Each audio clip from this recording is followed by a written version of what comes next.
반갑습니다. 반갑습니다. 이기선입니다. 네. 제가 오늘 실제 상용한다고 한다고 할 때 이론적인 거 빼고 어느 파트에서 어디 부분을 우리가 얼마만큼 투자해야 됩니까? 라고 하는 거를 좀 위주로 한번 얘기를 해보겠습니다. 아까 제가 말씀드렸듯이 원래 기술적으로 저희 쪽에서 가지고 있는 거는 이 잔사유를 실제로 드럼통으로 가져오면 우리가 그 그라파이트라고 하는 도자기를 만들기 위해서 아까 제가 말씀드렸듯이 이 가운데 부분에 이제 차를 만들고 도자기를 만든 걸 합니다.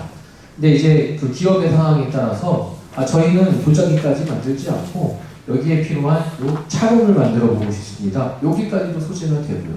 또 반대로 앞에서부터 이 모든 시설 투자를 다 하기는 어렵겠죠, 사실은. 그러면은 나중에 우리가 앞단을 투자를 하더라도 지금은 응급제 시장에 먼저 들어가 보겠습니다. 인조조 응급제 시장에 들어가기 위해서 이 앞단에서부터 출발을 하는 몇 가지 방법들이 있을 것 같습니다. 그래서 제가 그 부분에 대해서 간략하게 말씀을 좀 드리겠습니다. 아마 그 특허 내용 나간 것도 보셨을 텐데 제일 처음에 말씀드릴 부분은 이 피치라고 하는 부분입니다.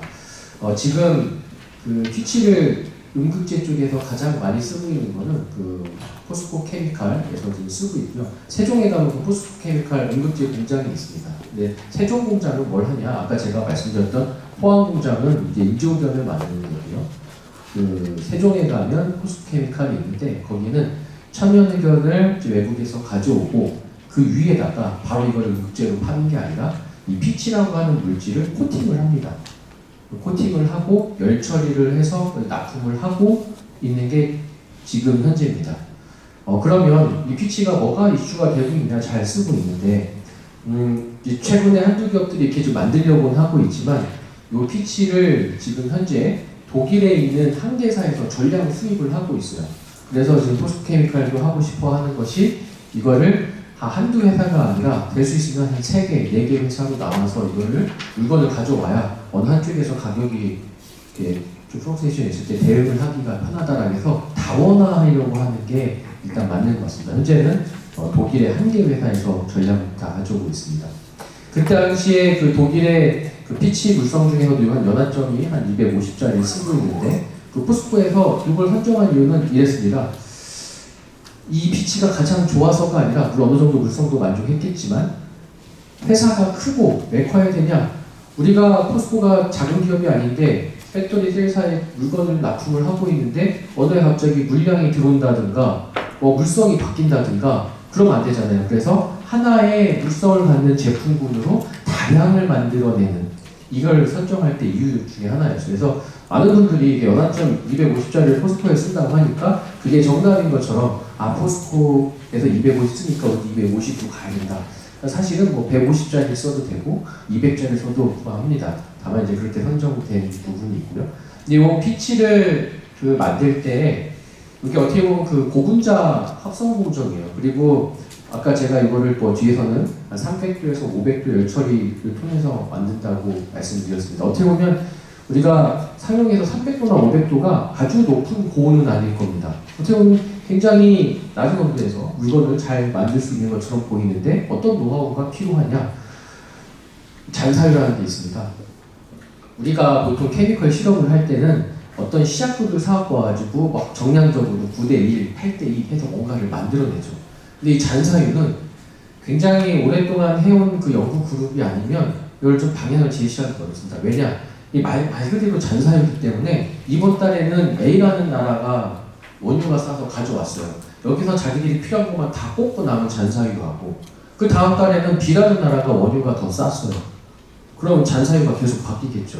실험을 하는 사람 입장에서는 원료 물질이 바뀌는 겁니다. 그러니까 똑같은 공정을 집어넣어도 물질이 다르게 나와요. 그렇겠죠?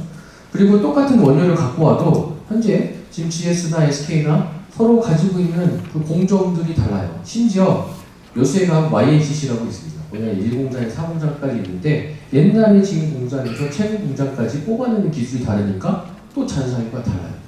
야, 그러면 이게 앞단에 물질이 다른데 어떻게 실험을 해서 동일한 물건을 만들 수 있지? 이 고민인 거죠. 그래서 저희 연구원에서 가지고 있는 그 기술 중에 하나는 교과서에 나와 있진 않지만 이거를 클래시파이 했습니다. 클래시파이를 해서 여기에 해당하는 거는 어떤 피치를 만들고 1군, 2군, 3군 해서 우리가 한 총 8개 군으로 나누어서 이거를 진행을 했고요. 왜냐하면 잔사유는 화합물이 아니라 굉장히 많은 100여 가지 이상의 화합물이 섞여 있는 혼합물입니다.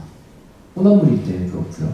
그래서 이게 만들어진 피치도 우리가 이제 고분자라고 부르고, 피치 고분자라고 부르고, 중합반응이라고 부르지만 이 역시도 사실은 굉장히 많은 고분자의 혼합물입니다. 그래서 제가 아까 이거 피치를 클래시파이 할 때 연합적이라고 하는 특정 온도 이상이 올라가게 되면 말랑말랑해지는 특성을 갖습니다 라고 말씀을 드렸었는데, 왜 어느 점이나 끓는 점이 없나? 이것도 혼합물입니다. 그렇기 때문에 우리가 연합점이라고 하는 걸로 컨트롤하고요. 기사 찾아보시면 일부 한두 회사가 최근에 이제 하려고 하고 있지만 되게 작아요. 규모가 포스코에서 필요한 물량에 비해서. 그래서 이것도 잔사유 가지고 한 300도에서 500도 열처리해서 피치를 만들 수 있다. 이 와중에 이제 아까 제가 말씀드린 다양한 잔사유가 오더라도 유사한 피치를 만들 수 있는 게 저희가 연구를 진행한 부분이고요. 특허에 보면은 우리가 지금 마시고 계시는 그 페트병 있죠? 이거를 활용했다고 이렇게 써놨을 거예요. 이게 PET가 찾아보시면 아시겠지만 제가 이거 300도에서 500도면 피치 합성한 설명인데 융점이 그거보다 좀 낮습니다. 쉽게 얘기해서 지금 드시고 계시는 PET를 여기다가 집어넣으면 다 녹여서 피치로 우리가 만들 수가 있어요. 그러면 단순히 그 버려지는 PET를 활용한 것만으로 끝나냐? 그게 아니고 우리가 그 분자량 단위로 봤을 때 PET가 훨씬 더 고분자이기 때문에 우리가 여러 가지 이점을 가져올 수가 있어요. 제일 대표적인 게 수율 향상입니다. 수율 향상이고 고분자 원래 GPC로 찍을 수 있는 영역대의 고분자를 어떻게 보면 마이크로토프로 찍는 영역대에 저분자로 섞었기 때문에 굉장히 우리가 기대할 수 있는 게 많이 있습니다. 자, 그 다음은 뒤에 슬라이드가 되게 많은데 한 10분이라는 시간상 이렇게 좀 멘트가 더 편할 것 같아서 이렇게 진행하겠습니다. 그 다음에는 이제 이걸 가지고 이제 포커스를 만드는 공정인데요. 코크스는 제가 볼 때 앞에서 설명해 주시긴 했지만 코크스는 우리가 코크스를 보고 사업부를 들어가는 거는 지금 제가 볼 때는 아닌 것 같아요. 이건 기술 분류상 제가 이제 표에서 둔 거고요. 왜냐 지금 아까 제가 PMC텍이라고 했지만 이제 최근에 이제 이름을 바꿨습니다. 포스코 MCM이라고 이름 바꿨는데 얼마 전까지 한 2달 전까지 이름이 포스코 미시비시 카본 테크놀로지였어요. 포스코가 10년 20년 해도 이걸 기술적으로 독자적으로 끌고 나가기 어려워서 미시비시하고 6대 다 합작사를 차려서 만들어냈습니다. 그럼 기술적 허들이 높다는 얘기겠죠. 그래서 이거는 코크스를 파이널로 보고 가는 건 아닌 것 같다. 다만 이제 코크스는 우리가 국내에서도 생산이 되고 이제 해외에서도 사올 수 있는데 이 코크스를 가져와서 그래파이트 어떻게 보면 이 흑연화 공정을 통해서 응급제 시장을 도입하겠다. 요거는 제가 볼 때 가능할 것 같습니다. 왜냐면 이미 여기 처음부터 다 각각의 단계가 있는데 여기서부터 출발을 했기 때문에 마지막 열처리 공정만 우리가 또 쉐입에 대한 그 공정만 잘 핸들해도 충분히 들어올 수 있을 것 같다.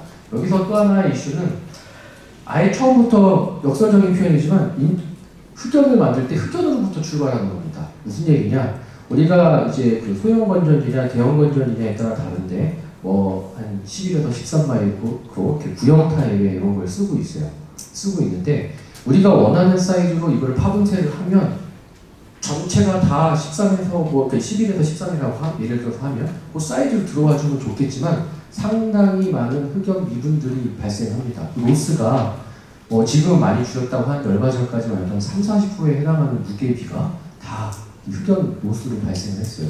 그래서 이들 사이에서 쓰는 단어가 하나 있습니다. 교과서적으로는 좀 구분하기가 어려운데 구형화라는 단어를 하나 쓰고요. 구상화라는 단어를 하나 씁니다. 예를 들어서 13마이크로를 만드는데 제가 15짜리를 갖고 와서 둥글둥글하게 깎아서 만들 수도 있겠죠. 또 하나는 이 깎고 나면 분말 있죠. 이 분말을 갖다가 눈덩이처럼 동글동글동글 뭉쳐서도 만들 수가 있겠죠.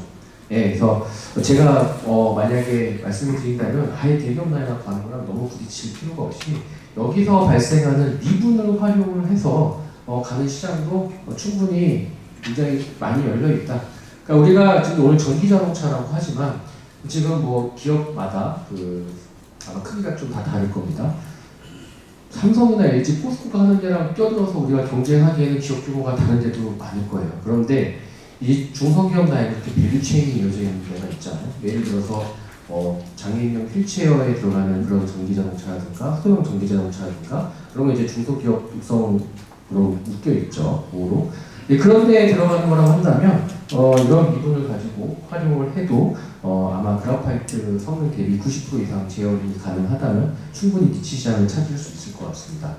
제가 아까 말씀드렸듯이 10분 딱 제한이에요. 제가 한 두세 가지 제안을 드릴 수 있는 것은 피치를 파일럿로 하되 환경적으로 좀 문제가 되는 이런 PET나 이런 걸 가지고도 우리가 만들 수 있고 같이 이걸 또 납품을 할 수가 있고요. 또 하나는 이제 코크스를 가지고 그래파이트를 만드는 거. 또 하나는 이제 그래파이트 미분. 굉장히 많습니다. 우리가 그 경남이나 이런 데 가면은 인조기업 블럭 공장들을 가공하는 업체들이 굉장히 많아요. 근데 거기서 나오는 미분들이 굉장히 많아요. 이제 그 미분들을 활용하는 게 하나 이슈인데 될 수 있으면 이런 저급 원료를 가지고 출마를 하자.